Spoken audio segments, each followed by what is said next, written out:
Hello viewers, welcome to education coverage. I hope आप सब ठीक है। आज हम लोग करने वाले हैं बच्चों क्लास 10th चैप्टर 5। चैप्टर का नाम है एपी, मैंने शॉर्ट में लिखा हुआ है, फुल फॉर्म है अरिथमेटिक प्रोग्रेशन। शुरुआत करते हैं डेफिनेशन से। राइटिंग के लिए थोड़ा सॉरी, मेरी राइटिंग थोड़ी सी rough I know, but still मैं लिखने के साथ साथ एक्सप्लेन भी करूंगा तो आई थिंक दिक्कत नहीं आने वाली है। डेफिनेशन इसलिए, देखो डेफिनेशन पेपर में तो नहीं पूछी जाती है, लेकिन डेफिनेशन से शुरुआत इसलिए करते हैं कि पता होना चाहिए कि टॉपिक है क्या, इसमें होगा क्या। ठीक है ना, बेसिकली पता होना चाहिए एपी क्या है। अब ये डेफिनेशन क्यों, क्योंकि डेफिनेशन देखो बुक में दी हुई है, इसलिए मैंने लिख दिया। कोई ज्यादा स्टैंडर्ड डेफिनेशन नहीं लिखी है, डेफिनेशन नहीं लिखी है जो समझ में आने में प्रॉब्लम हो। फिर भी मैं इसे एक्सप्लेन कर दूंगा। आपको बहुत सारी डेफिनेशंस देखने को मिलेगी एपी की, सीक्वेंस रिलेटेड भी है, सीक्वेंस सीरीज आप आगे क्लास 11 में पढ़ोगे। पर जो अभी आपके मतलब सिलेबस के अकॉर्डिंग जो है और जो सिंपल हो सकती है, मैंने उसे लिखा। ठीक है, एक्सप्लेन करता हूं। देखो एपी क्या है।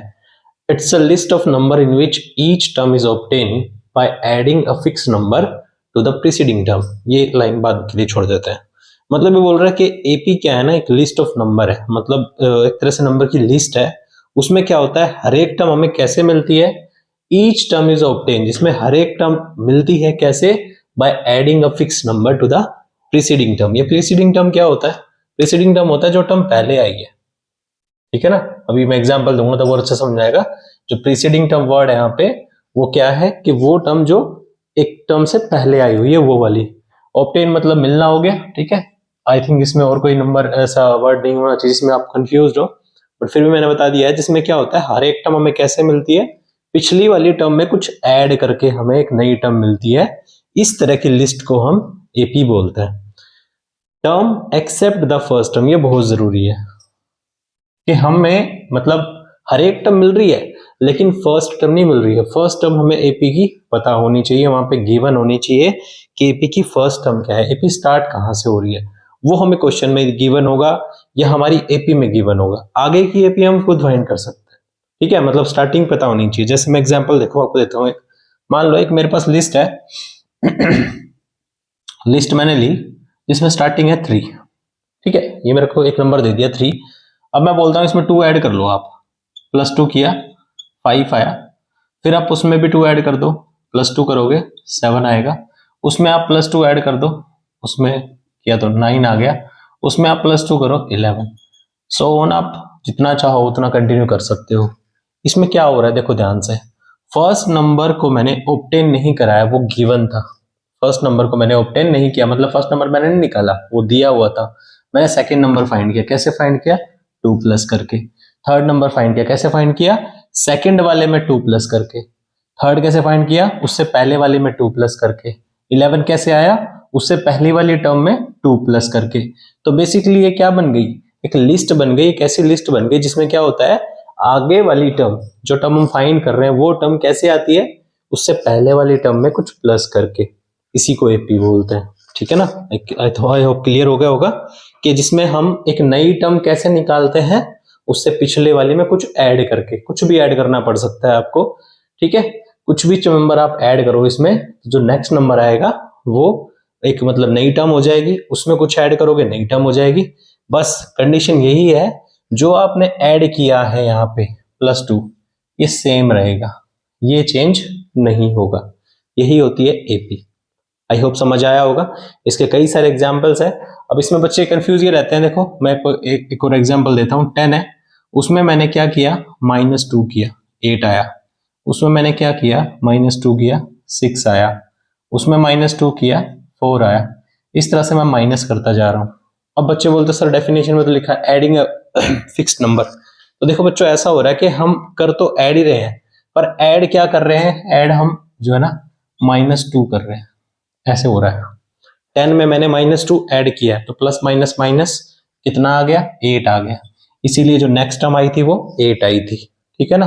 अब 8 में मैंने फिर से क्या किया, -2 ऐड हुआ, तो प्लस माइनस माइनस, 8 -2 6, इसीलिए 6 आया।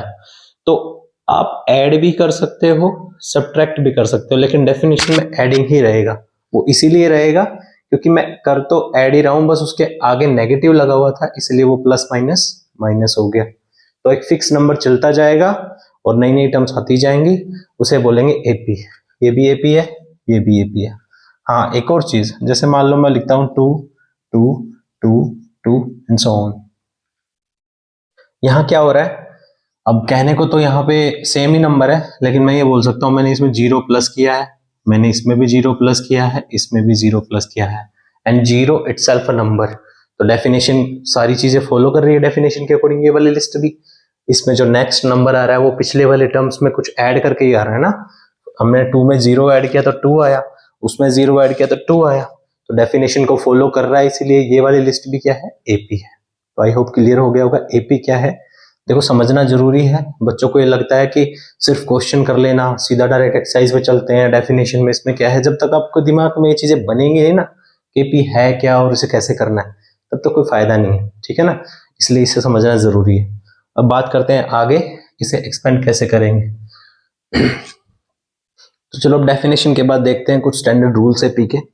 रूल्स क्या क्या है, देखो एपी को हम कैसे एक्सपेंड करते हैं, कैसे उसे मतलब टर्म्स में और उसमें पढ़ेंगे हम, या क्वेश्चंस कैसे करने वाले हैं, एपी को रीड कैसे करना है, टर्म को कैसे एक्सपेंड करना, वो सब चीजें देखते हैं। तो क्या होता है ना, एपी की जो फर्स्ट टर्म होती है उसे हम लिखते हैं A1, सेकेंड टर्म को लिखते हैं A2, थर्ड टर्म इसी तरह से A3, fourth term A4 and so on चलता जाता है। आप इसको T1 भी बोल सकते हो, टर्म 1, टर्म 2, टर्म 3, ठीक है। कुछ कुछ बुक्स में टर्म्स की फॉर्म में होता है, कुछ कुछ बुक में ए की फॉर्म में होता है, तो दोनों ही चीजें करेक्ट हैं, ऐसी कोई दिक्कत नहीं है। इसमें लास्ट में जो टर्म आती है उसे हम बोलते हैं AN, और इसमें जो लास्ट में टर्म आएगी उसे इसी तरह से बोलेंगे TN, ठीक है। अब पढ़ना कैसे कैसे है, जो A1 या A होता है, A1 जो है वो A ही होता है। मैंने कहा था ना फर्स्ट नंबर गिवन होना चाहिए, हमें पता होना चाहिए कि स्टार्ट कहां से हो रही है, तो ये फिक्स्ड होता है, इसको हम ऑब्टेन नहीं करते। सेकेंड टर्म जो होती है वो हम ऑब्टेन करते हैं। कैसे करते हैं जी, ए में आप डी प्लस कर दो, डी एक नया वर्ड है यहाँ पे, मैं बताऊंगा अब इसका मतलब क्या है। A3 जो आता है वो क्या आता है, A प्लस 2D आता है। ऐसे ही A4 जो आता है A प्लस 3D आता है, एंड सो ऑन, ये चलता जाएगा। कहां तक चलेगा, जहां तक हम चाहें। और अगर मैं लास्ट की बात करूं तो हमने एपी को कहां पे रोका है, हमने एपी को AN पे रोका है, तो AN क्या हो जाएगा, A plus N-1 into D. ये इनकी टर्म्स है, आप इसे T1 मैंने कहा ना, इसे आप T1 बोल सकते हो, टर्म 2 बोल सकते हो, टर्म 3 बोल सकते हो, टर्म 4 बोल सकते हो, एज यू वांट टू, ठीक है। अभी कैसे याद रहेगा, इसका काम क्या है मैं आपको बताता हूं। देखो हमारी पूरी एपी की जो टर्म्स हैं वो इन दो चीजों पर ही टिक जाती है। अगर मुझे ए और डी पता चल जाएगा तो मैं कहीं भी कोई भी टर्म निकाल सकता हूं। देख रहे हो ना, हर टर्म में यही आ रहा है। क्या हो रहा है देखो, ये बनाने की जरूरत क्या क्यों पड़ी, पहले ये समझो। मैं आपको बोलता हूं कि एक एपी थी, 2 से स्टार्ट हो रही थी, 2 5 8 एंड सो ऑन चल रही थी। तो मैं आपसे पूछूं कि यहां ये बताओ कि ना 15th नंबर पे जाके कोई टर्म आई होगी, ठीक है, 15th नंबर पे जाके कोई टर्म आई होगी, उसकी वैल्यू क्या है। A15 मैंने किस लिए बोला, A15 का मतलब है जो 15th नंबर पे आ रही है, 15th टर्म। पढ़ते कैसे हैं इसको, इसको बोलेंगे first term, second term, third, fourth, fifth, ऐसे ही चलेगा, ठीक है। ये क्या है, फर्स्ट टर्म, फर्स्ट टर्म। इसी तरह से ये क्या है, सेकंड टर्म, ठीक है। ये थर्ड, ये फोर्थ, इस तरह से चलता रहेगा, थर्ड, थर्ड टर्म। ये क्या हो गया, फोर्थ टर्म हो गया, फोर्थ टर्म। मैं बोल रहा हूं आपको A15 निकालो, इसका मतलब मैं बोल रहा हूं 15th टर्म, ठीक है ना। अब इसकी जरूरत देखो क्यों पड़ी है, मैंने आपको बोला 15th टर्म निकालो। अब 15th के लिए मैंने एपी में क्या सीखा था कि उससे पहले वाली टर्म में कुछ ऐड करना है। तो मुझे अगर 15th टर्म चाहिए तो मुझे क्या पता करना पड़ेगा, A14 पता करना पड़ेगा, है ना। देखो कितना प्लस हो रहा है, 3 प्लस हो रहा है, 3 प्लस हो रहा है। तो मुझे अगर A14 पता चल जाए तो मैं उसमें 3 प्लस कर दूंगा और A15 आ जाएगा, लेकिन उसके लिए मुझे A14 चाहिए, 14 नहीं पता। 14 कैसे पता चलेगा, उसके लिए मुझे A13 चाहिए, उसके लिए मुझे A12 चाहिए, उसके लिए मुझे A11 चाहिए।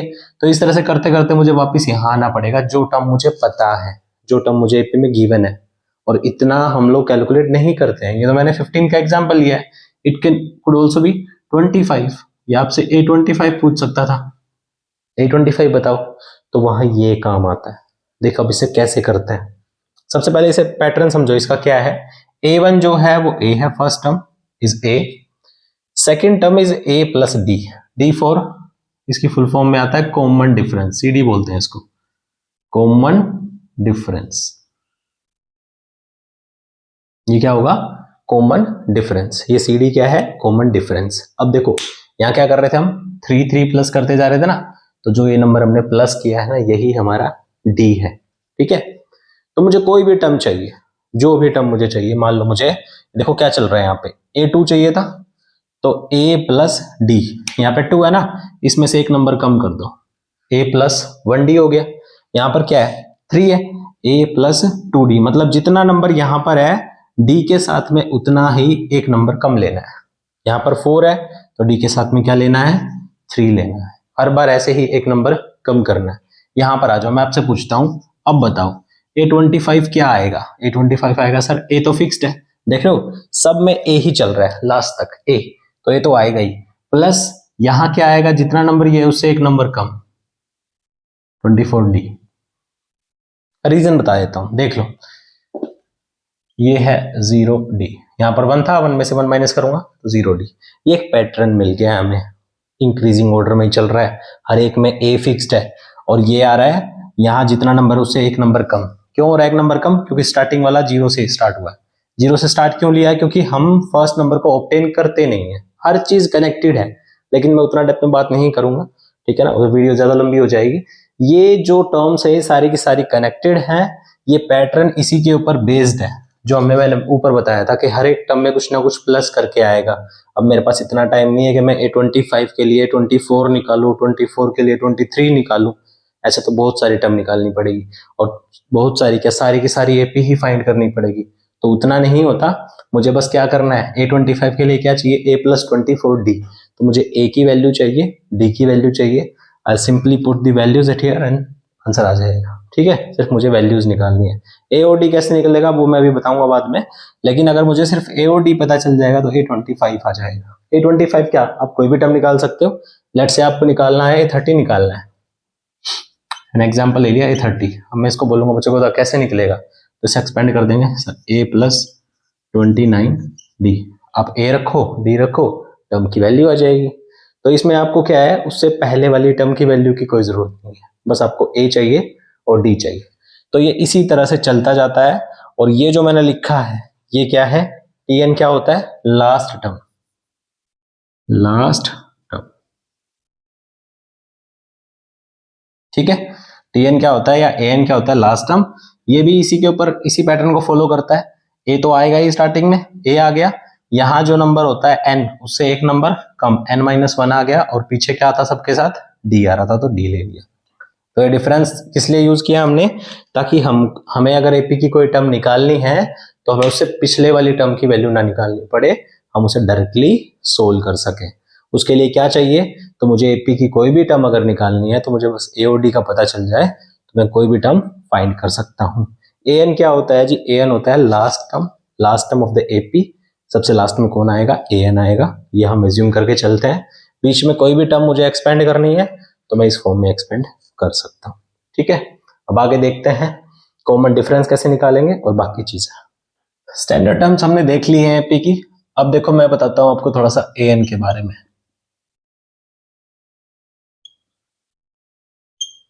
यहां पर हमारे पास चार चीजें हैं ना, एक तो AN है लास्ट टर्म,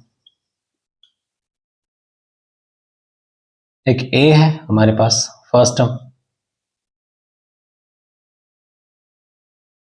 N क्या होता है, N होता है नंबर ऑफ टर्म्स,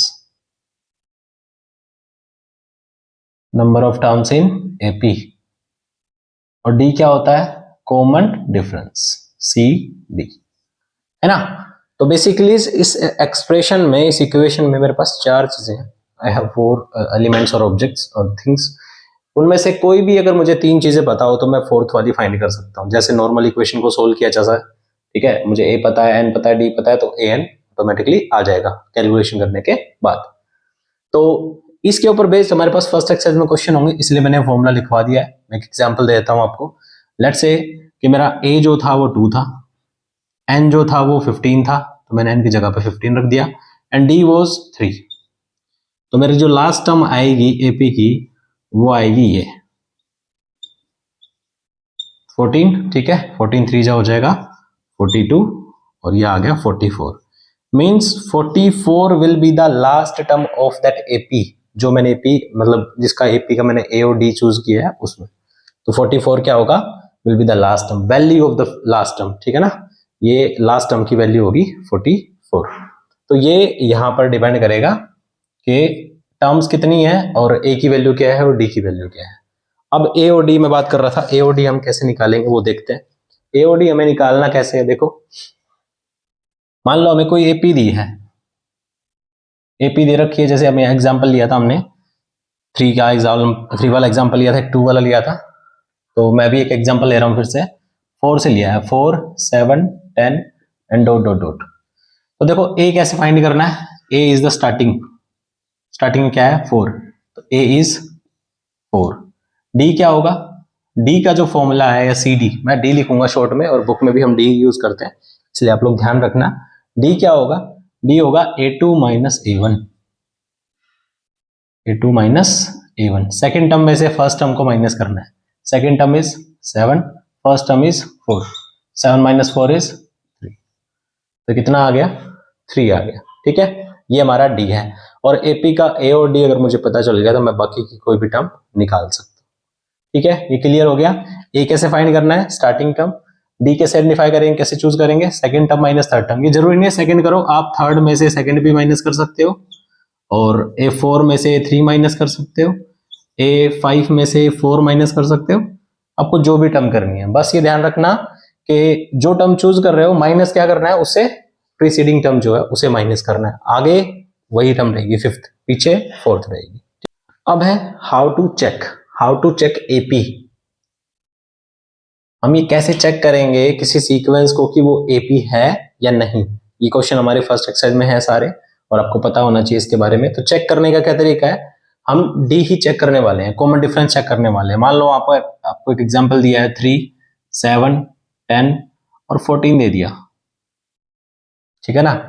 आप क्या करोगे, आप ये चेक करने वाले हो कि इसमें जो कॉमन डिफरेंस है वो सेम रह रहा है कि नहीं रह रहा है। जैसे मैं कैसे चेक करूंगा, A2 माइनस A1 मैंने चेक किया, इट्स 7 माइनस 3 कमिंग 4। फिर मैंने चेक किया कि A3 minus A2 10 minus 7 that was 3। मुझे सेकेंड टर्म में ही नजर आ गया कि the D is not same, ठीक है ना, common difference is not same. तो मैं यहाँ पे लिखूंगा कि the common difference between the terms is not same, so this is not AP, यहाँ पे ये लिखना है। अगर ऐसा होता मान लो यहाँ पर 10 की जगह पे मेरे पास 11 होता, तो फिर ये क्या होता 11, ठीक है ना। 11 माइनस 7 कितना होता 4 हो जाता। फिर मैं चेक करता A4 minus A3, 14 minus 11 that was 3, 4 4 आया लेकिन लास्ट वाला फिर से 3 आ गया, again the D is not same, so this is not AP। अब बच्चों का क्वेश्चन होता है सर कहां तक चेक करें, ऐसा तो डॉट डॉट डला हुआ है, तो वहां तक चेक करना है जितनी टर्म आपको विजिबल है ना, जितनी टर्म आपको विजिबल है वहां तक चेक करना है। अगर वहां तक AP बना हुआ है तो आगे भी AP ही बनेगा, ये कंफर्म है। तो आपको वहां तक चेक करना है जितनी टर्म्स उसने दे रखी है। आप सेकंड में से फर्स्ट माइनस करोगे, थर्ड में से सेकंड करोगे और फोर्थ में से थर्ड करोगे, उतना चेक किया। D सेम आ रहा है, दिस इज AP, नहीं आ रहा है, this is not AP, move to the next question, ठीक है। तो D से हम चेक करते हैं कि वो AP है या नहीं है। फर्स्ट एक्सरसाइज के इंट्रोडक्शन के लिए इतना ही था। आपको मैंने AP बताया, AP क्या होता है, AN बताया, A और D बताया। अच्छा हाँ, एक छोटी सी चीज और रह गई है, N के बारे में मैं थोड़ा बता दूं बच्चों। जो हम लोगों ने AN पढ़ा है उसमें N आ रहा है ना, N यहाँ पर क्या है, नंबर ऑफ टर्म्स। N क्या है, नंबर ऑफ टर्म। A आपका कुछ भी हो सकता है, कैन बी एनी नंबर, कोई दिक्कत नहीं है। D can also be any number, but N जो है वो हमेशा एक नेचुरल नंबर की फॉर्म में ही होगा, ठीक है। N क्या होगा, हाँ नेचुरल नंबर। अगर AP बन रही है तो नेचुरल नंबर ही होगा। अगर मैं होल नंबर की बात करूं तो उसमें 0 आ जाता है, और अगर N 0 है इसका मतलब नंबर ऑफ टर्म्स 0 है, और अगर किसी AP में 0 टर्म्स है इसका मतलब AP है ही नहीं, ठीक है। तो अगर AP बन रही है तो ये नेचुरल नंबर की फॉर्म में मिलेगा आपको, ये फ्रैक्शन वगैरह में नहीं आएगा, ये माइनस में नहीं आएगा, ये अंडर रूट में नहीं आएगा। ठीक है, तो n के लिए ध्यान रखना है, n is number of terms, कि एपी में टर्म्स कितनी हैं, और वो हमेशा पॉजिटिव नंबर में आएगा, पॉजिटिव नेचुरल नंबर, नेगेटिव में नहीं होगा कुछ भी। ठीक है, तो आई होप ये वीडियो आपको अच्छी लगी होगी, इंट्रोडक्शन समझ आया होगा एपी का। अब इसके बाद हम क्वेश्चंस करेंगे इसके फर्स्ट एक्सरसाइज के।